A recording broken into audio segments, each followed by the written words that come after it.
Assalamualaikum bang. Assalamualaikum bang. Ayam gepuk tu bang Baik, ayam tengah panas, boleh lepas goreng. Nasi putih ah. Nasi putih panas bang. Lebih untuk saya nak buat kita free refill. Free refill lah. Tahu, tempe, kopi goreng semua free. Free refill. Free. Okey baik. Kau nak yang mana bang? Pistol, ada wing brace.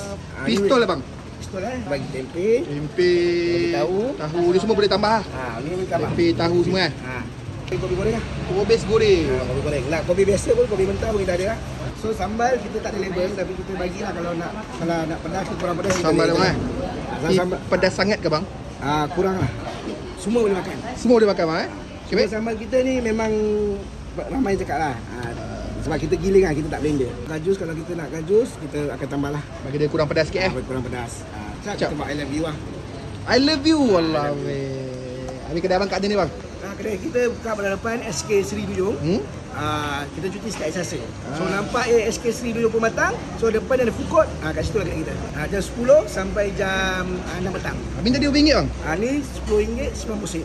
Saya makan lah bang eh. Betul lah. Baik lah. Terima kasih. Terima kasih.